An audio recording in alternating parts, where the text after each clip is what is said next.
Hello everyone.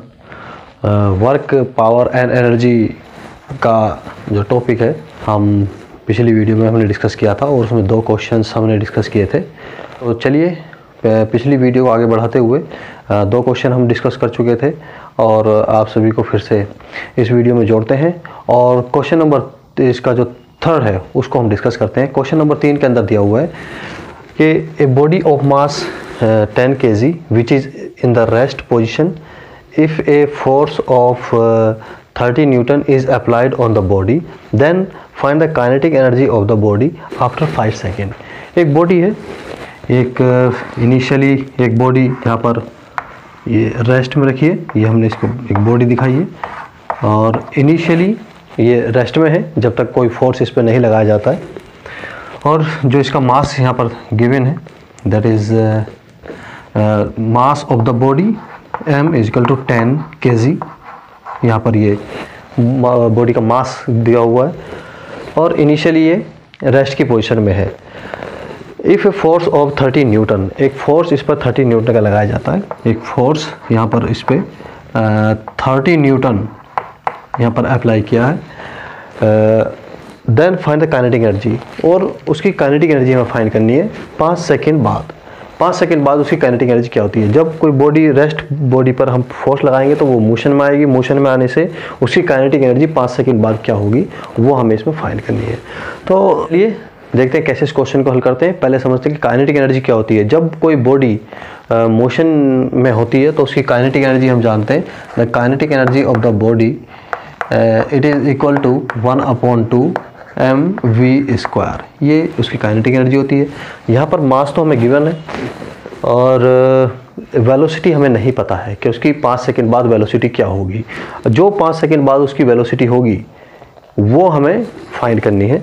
अगर जब हमने इस पर एक बॉडी पर फोर्स लगाया है यहाँ पर तो उसकी 5 सेकेंड बाद वेलोसिटी क्या होगी, अगर हमें ये पता चल जाए तो हम यहाँ से फिर उसकी एक तरीके से काइनेटिक एनर्जी फाइंड कर सकते हैं। न्यूटन्स का जो सेकंड लॉ है उसको हम देखते हैं और न्यूटन सेकंड लॉ क्या है कि न्यूटन सेकंड लॉ है if F is equal to m में, अगर किसी बॉडी का मास m है और उस पर हम F फोर्स लगाएं और उसमें एक्सेलरेशन जो उसका लीनियर एक्सेलरेशन है उसमें a हो, तब यहाँ पर जो रिलेशन होता है वो ये होता है F is equal to m में। इसका हम यहाँ पर यूज़ करेंगे और देखेंगे कि बॉडी में कितना एक्सेलरेशन वहाँ पर जनरेट हुआ है। तो a इज इक्वल टू क्या होगा यहाँ से F/m। F हम यहाँ पे जानते हैं, हम देख रहे हैं 30 न्यूटन है और a जो m 10 kg है। तो यहाँ से देखते हैं कि जो उसका एक्सेलरेशन होगा दैट इज इक्वल टू 3 मीटर/सेकंड²। तो यहाँ से हमने उसका एक्सेलरेशन फाइंड किया है और जब हमें एक्सेलरेशन यहाँ से पता चल गया है तो हम बता सकते हैं कि जो t is equal to 5 second यहाँ पर दिया हुआ है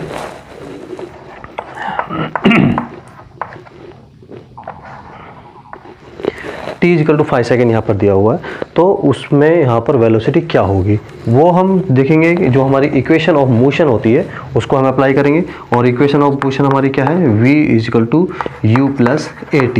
this is the initial velocity, this is final velocity, a is acceleration and t and time. तो टाइम यहाँ पर दिया हुआ है कितना 5 सेकेंड, तो 5 सेकेंड में उसकी वेलोसिटी क्या होगी जबकि वो इनिशियली रेस्ट की पोजीशन में था। तो यहाँ पर ये 0 होगा, v is equal to 0 plus acceleration अभी हमने फाइंड किया है 3 इंटू और t दिया 5। तो यहाँ पर हम देख रहे हैं तो 15 मीटर/सेकंड², सॉरी 15 मीटर/सेकंड इसकी 5 सेकेंड बाद वेलोसिटी होगी। तो अब हम यहाँ से इसकी काइनेटिक एनर्जी फाइंड कर सकते हैं। देन काइनेटिक एनर्जी क्या होगी यहाँ पर, the kinetic energy of the body is equal to 1/2 m। What is m here? m is 10 and v 15 का स्क्वायर मीन्स 15 इंटू 15 यहाँ से ये आ गया। तो यहाँ से इसको हम हल कर सकते हैं 325 जूल।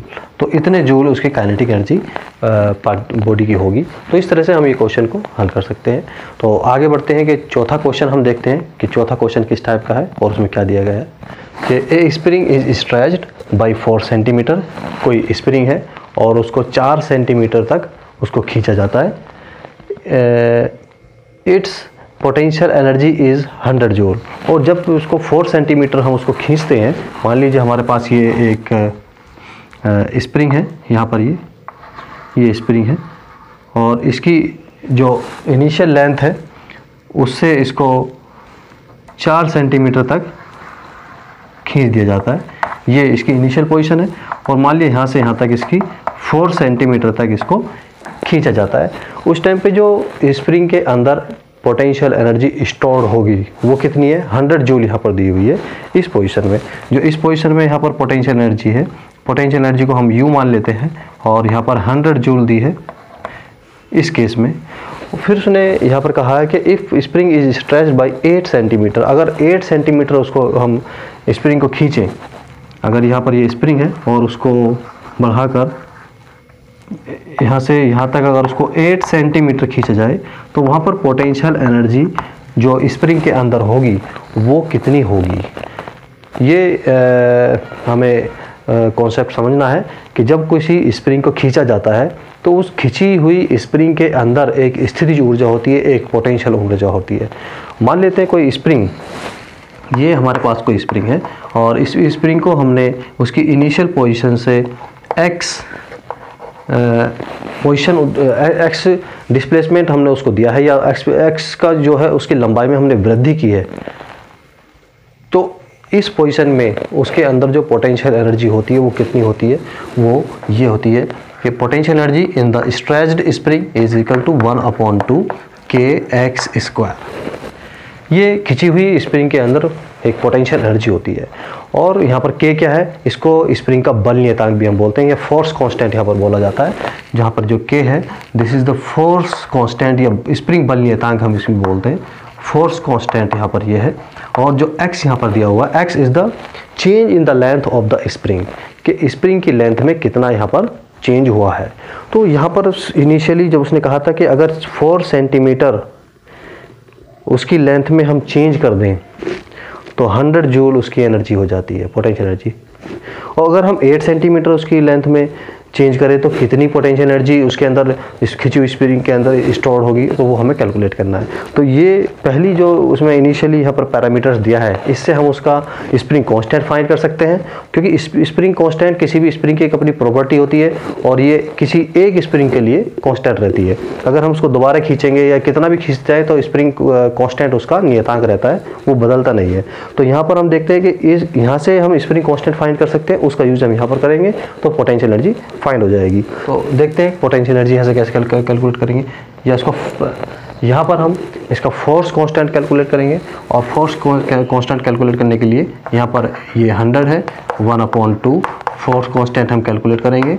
यहाँ पर जो x दिया हुआ है change in the length, this is equal to 4 centimetre या 4 × 10⁻⁻² मीटर में इसको कन्वर्ट हम कर सकते हैं। तो ये यहाँ से इस तरह से हम इसको करेंगे और k की जो वैल्यू आएगी वो आएगी 100 × 2/16 × 10⁻⁻4, ये ऊपर चला जाएगा तो 1.25 × 10⁻⁻⁻, प्लस यहाँ से बन के आएगी +5 न्यूटन पर मीटर।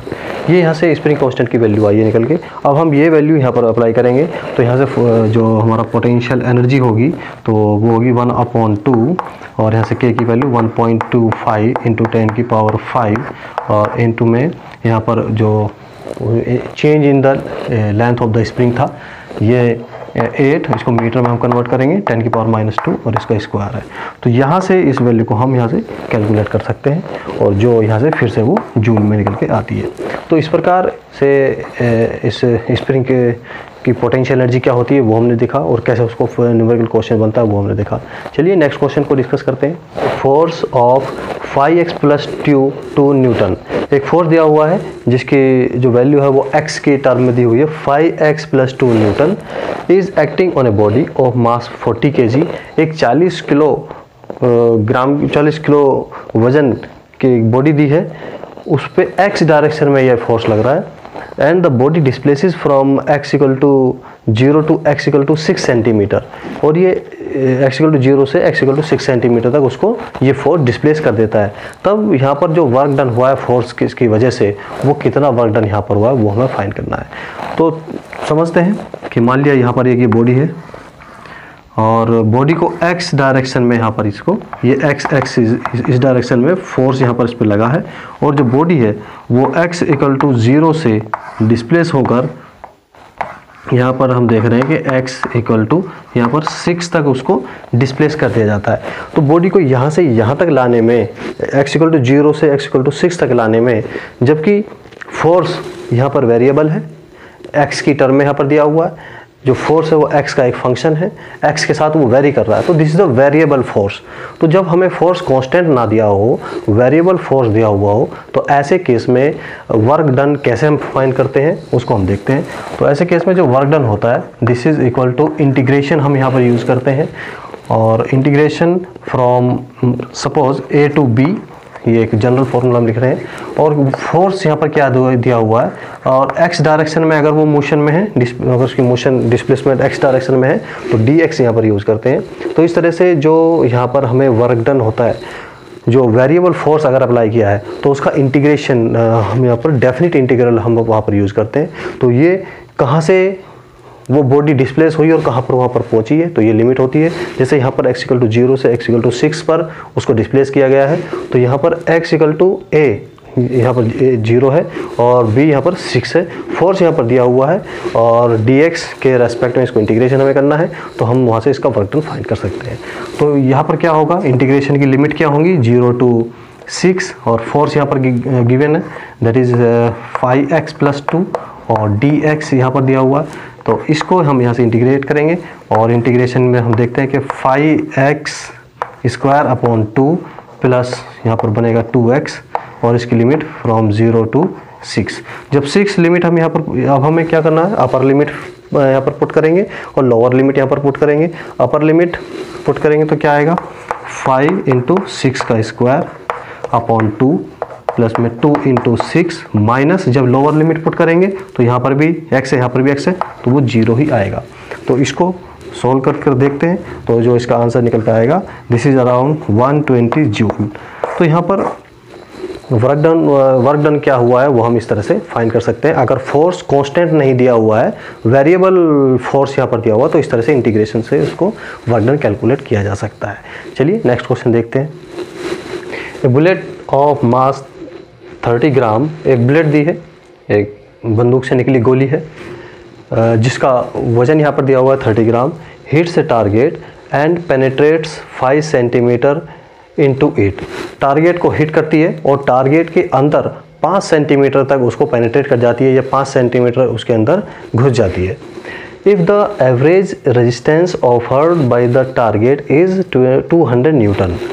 जब बुलेट टारगेट में मूव करती है तो टारगेट भी उस पर एक अपोजिट डायरेक्शन में रेजिस्टेंस या उसका मोशन का अपोज करता है, तो या हम कहेंगे फोर्स ऑफ फ्रिक्शन उस पर काम करता है, तो वो अपोजिट डायरेक्शन में, तो वहाँ पर जो एवरेज रेजिस्टेंस बोला गया है वो टारगेट के अंदर जब कोई बुलेट मोशन में आती है तो उस बुलेट को रोकने के लिए जो टारगेट है, जो उसका अपना रेजिस्टेंस है, वो उस पर काम करता है, और वो यहाँ पर कितना दिया हुआ है, दैट इज़ 200 न्यूटन उस पर दिया हुआ है। Then calculate the velocity of the bullet with which it hits the target. तो हमें बुलेट की वो वेलोसिटी कैलकुलेट करनी है जिससे उसने टारगेट को हिट किया था। तो आइए देखते हैं इस क्वेश्चन को और थोड़ा डायग्राम से इसको समझते हैं, और यहाँ पर कौन सा फॉर्मूला हमें लगाना है उस पर भी हम डिस्कस करेंगे। ऐसे क्वेश्चन किस कॉन्सेप्ट पे बेस है उसको भी अभी हम डिस्कस करते हैं। मान लीजिए ये एक टारगेट है और यहाँ से कोई जो बुलेट यहाँ से गई है, दिस इज़ द, यहाँ पर एक ये बुलेट हम इसको दिखा रहे हैं, ये बुलेट यहाँ पर एक गई है और ये टारगेट से यहाँ पर हिट करती है। जब ये बुलेट यहाँ पर हिट करेगी टारगेट पर, ये यहाँ पर, तो यहाँ पर इसकी वेलोसिटी एक तरीके की क्या होगी वो हमें फाइंड करनी है जब ये इस टारगेट को हिट करती है। ये टारगेट हमने यहाँ पर दिया हुआ, दिस इज़ द टारगेट, और ये जब बुलेट इस टारगेट के अंदर मूव करेगी तो इस पर एक रेजिस्टेंस ऑफर होगा, या एक तरीके से फोर्स वहाँ पर काम करेगा, और ये फोर्स जो दिया हुआ 200 न्यूटन यहाँ पर दिया हुआ है। तो हमें ये वेलोसिटी कैसे यहाँ पर फाइंड करने को पड़ेगी, और उसने कहा है कि इसके अंदर वो 5 सेंटीमीटर तक उसको पेनिट्रेट कर जाती है, ये 5 सेंटीमीटर तक उसको यहाँ पर ये पेनिट्रेट कर जाती है। तो यहाँ पर आकर वो बॉडी जो बुलेट है वो रुक जाएगी। एक तरीके से ये इसकी वेलोसिटी अगर यहाँ पर इनिशियल वेलोसिटी अगर हम कहें कि टारगेट में इसकी मोशन पर अगर हम स्टडी करें तो यहाँ से इसकी इनिशियल वेलोसिटी स्टार्ट होगी, ये इनिशियल वेलोसिटी है, और यहाँ पर इसकी फाइनल वेलोसिटी होगी जहाँ पर ये रुक जाएगी 5 सेंटीमीटर बाद। तो ये v यहाँ पर हम देख रहे हैं कि 0 होगा क्योंकि बुलेट टारगेट के अंदर जाकर रुकेगी। तो फाइनल वेलोसिटी यहाँ पर अगर इसकी मोशन के बारे में स्टडी करें तो इनिशियल वेलोसिटी टारगेट को हिट जैसे हिट किया तो वो v = 0 जहाँ पर वो टारगेट के अंदर रुकती है। तो हमें यहाँ से एक तरीके से u फाइंड करना है। तो आइए देखते हैं। ऐसे क्वेश्चन को हम एक कॉन्सेप्ट हमारा वर्क पावर एंड एनर्जी में है जिसको हम कहते हैं कि work energy theorem. Work energy theorem क्या होती है उसको हम यहाँ पर देखते हैं कि जब किसी बॉडी की काइनेटिक एनर्जी में चेंज वहाँ पर होता है तो वो उसके वर्क डन के इक्वल होती है। मतलब अगर हम वर्क डन कैलकुलेट करें, the work done is equal to change in kinetic energy या चेंज इन काइनेटिक एनर्जी या डेल्टा के अगर हम यहाँ लिखें, this is the change in kinetic energy that is equal to work done. तो इस गोली पर यहाँ पर जो फोर्स यहाँ पर लगा है और उसने कितना वर्क किया और इस जो बुलेट है उसकी काइनेटिक एनर्जी में कितना चेंज हुआ, वे दोनों बराबर होते हैं। तो ये वर्क एनर्जी थ्योरम का कॉन्सेप्ट है और वर्क और एनर्जी थ्योरम लगाकर ही इस क्वेश्चन को हम यहाँ से हल करेंगे। तो देखते हैं कि चेंज इन काइनेटिक एनर्जी, यहाँ पर काइनेटिक एनर्जी क्या थी, यहाँ पर काइनेटिक एनर्जी क्या हुई। तो यहाँ पर काइनेटिक एनर्जी क्या देखें, ये इनिशियल काइनेटिक एनर्जी है, फाइनल काइनेटिक एनर्जी है। तो change in kinetic energy means 1/2 mv² minus 1/2 mu²। तो यहाँ पर काइनेटिक एनर्जी, ये फाइनल में से इनिशियल को हम घटा देंगे तो this is the change in kinetic energy.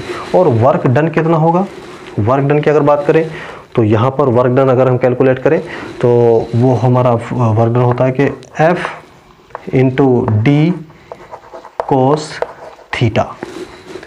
ये वर्क हमारा ये था। थीटा यहाँ पर क्या है, क्योंकि मोशन गोली की इस डायरेक्शन में है और जो रेजिस्टेंस और जो फोर्स इस पर लग रहा है वो इस डायरेक्शन में है। तो 180 यहाँ पर डिग्री एंगल यहाँ पर बनाया तो कोस 180 -1, इसकी -1 वैल्यू हुई यहाँ पर।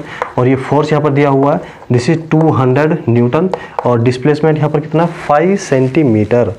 इसको मीटर में हम कन्वर्ट कर सकते हैं। तो मीटर में जब हम यहाँ पर कन्वर्ट करेंगे तो लिखेंगे 5 × 10⁻² और मल्टीप्लाई में यहाँ पर -1। ये -1 cos थीटा क्योंकि 180 है, जिस जो उसकी मोशन की डायरेक्शन और फोर्स की डायरेक्शन है वे अपोजिट है। तो हमने यहाँ पर इसको -1 यूज़ किया। इसकी फाइनल ये जो वेलोसिटी काइनेटिक एनर्जी वो तो 0 होगी क्योंकि 5 सेंटीमीटर चलने के बाद वो बुलेट रुक जाती है। तो ये 0 होगा और यहाँ पर -1/2 m जो बुलेट की यहाँ पर मास दिया हुआ है वो कितना है, दिस इज 30 ग्राम। तो 30 ग्राम को हम केजी में कन्वर्ट कर सकते हैं क्योंकि यूनिट अगर हम एक जैसी रखेंगे तो फिर उसको हम केजी में कन्वर्ट करना पड़ेगा। तो दिस इज 30 × 10⁻³ ये केजी में हमने इसको कन्वर्ट कर दिया है। और u², ये हमें यहाँ से u वैल्यू निकालना है। ये कौन सी वेलोसिटी है, ये उसकी वो वेलोसिटी है जिससे ये टारगेट को हिट करती है। ये हमें यहाँ से फाइंड करना है। तो यहाँ पर इसको थोड़ा हल करते हैं तो ये माइनस यहाँ पर निकल के आएगा और ये यहाँ पर 2 0 और ये 2 0 यहाँ से कैंसिल होगी, 5 × 10 यहाँ पर निकल के आएगा। और देखते हैं कि यहाँ से ये माइनस यहाँ से कैंसिल होगा और यहाँ से जो u² निकल के आता है, u = √2000/3 इतने मीटर पर सेकंड यहाँ से निकाला जा सकता है। तो इसके स्क्वायर रूट को हम फाइंड कर सकते हैं और इसका स्क्वायर रूट क्या आएगा उसको हम कैलकुलेट किया जा सकता है। ये मैथमेटिकल कैलकुलेशन है। तो इतनी एक तरीके से यहाँ पर जो इसकी वेलोसिटी आएगी जिस इस वेलोसिटी से इसने टारगेट को हिट किया था। तो इस प्रकार के क्वेश्चन हम वर्क एनर्जी थ्योरम लगाकर हल कर सकते हैं। चलिए नेक्स्ट क्वेश्चन हम डिस्कस करते हैं। A body start sliding on a rough horizontal surface with a speed of 10 metre per second. कोई एक रफ सरफेस दिया हुआ है हॉरिजॉन्टली और बॉडी इस पर रखी हुई है और वो उस पर स्लाइड कर रही है, जो उसकी स्पीड है 10 मीटर पर सेकेंड की स्पीड से वो उस पर स्लाइड कर रही है। एक ये रफ सरफेस हमने इस पर बनाया है और एक बॉडी यहाँ पर रखी हुई है और ये एक इसकी जो स्पीड है v, इससे इस रफ सरफेस पे ये स्लाइड कर रही है।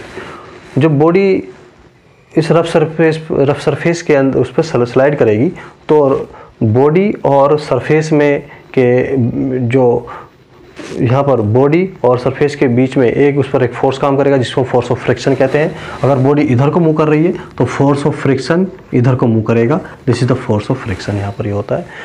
और साथ ही इस पर एक इसका बॉडी का भार mg वो नीचे काम करेगा और इस रफ सरफेस की जो रिएक्शन है r वो ऊपर को काम करती है, जो प्रतिक्रिया बल होता है सरफेस की वजह से जो उस पर बॉडी पे लगता है ये ऊपर काम करता है। तो यहाँ से उसने कहा कि अगर कोफिशिएंट ऑफ फ्रिक्शन इज़ 0.2, अगर जो सरफेस यहाँ पर दी हुई है उसका घर्षण गुणांक अगर यहाँ पर दिया हुआ है, कोफिशिएंट ऑफ फ्रिक्शन अगर यहाँ पर दिया है, इसको हम म्यू से दिखाते हैं। This is equal to 0.2। यहाँ पर कोफिशिएंट ऑफ फ्रिक्शन एक डायमेंशन लेस और यूनिट लेस यहाँ पर फिजिकल क्वांटिटी होती है, इसकी कोई यूनिट नहीं होती है, तो यहाँ पर ये दिया हुआ है। Then find the distance travelled by the body before coming to the rest. ये विराम, अगर यहाँ पर ये स्लाइड कर रही है तो विराम अवस्था में आने से पहले वो कितनी डिस्टेंस चल चुकी होगी वो हमें यहाँ पर फाइंड करनी है। और जी एक्सेलरेशन ड्यू टू ग्रेविटी हमें जो इस्तेमाल करना है वो 10 मीटर पर सेकेंड स्क्वायर इसमें इस्तेमाल किया जा सकता है।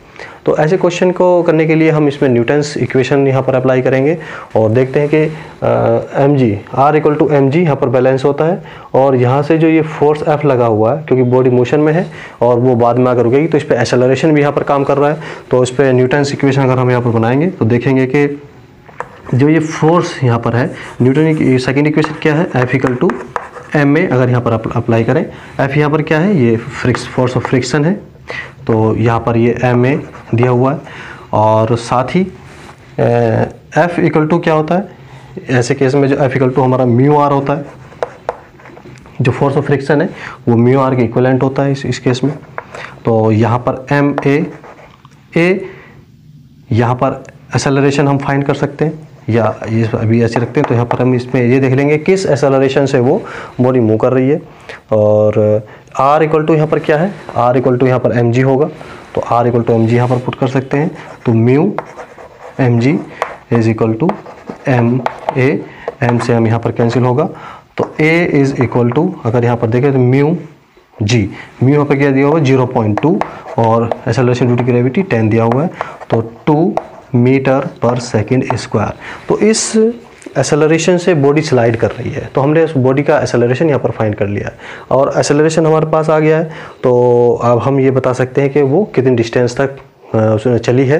तो वो हमारे पास कौन सी इक्वेशन ऑफ मोशन है वो हम अप्लाई करेंगे, v स्क्वायर बराबर u स्क्वायर प्लस 2as। यहाँ पर हम ये वाला इस्तेमाल करेंगे और देखते हैं कि जो उसकी फाइनल वेलोसिटी होगी, क्योंकि उसको रेस्ट में आना है लास्ट में, तो ये 0 होगा। और ये जो किस स्पीड से वो स्लाइड कर रही है ये हमें दिया हुआ है, that is 10 metre per second, और इसको हम स्क्वायर करेंगे क्योंकि एक्सेलरेशन यहाँ पर नेगेटिव हम यूज़ करेंगे क्योंकि वेलोसिटी डिक्रीज हो रही है, तो वहाँ पर एक्सेलरेशन नेगेटिव होगा। तो -2 और एक्सेलरेशन इज़ 2 और कितनी डिस्टेंस वो चलेगा यहाँ से हम फाइंड कर सकते हैं। तो s इज़ इक्वल टू, इसको देखेंगे तो ये 100/4 यहाँ से निकल कर आएगा, या हम कहें कि s is equal to 25 metre वो चल जाएगा। तो इस तरह से हम इन क्वेश्चंस को हल कर सकते हैं। और भी इससे कुछ संबंधित कुछ क्वेश्चंस होंगे तो वो आगे की वीडियो में हम डिस्कस करेंगे। आज की इस वीडियो में हम इतना रखेंगे। Thank you.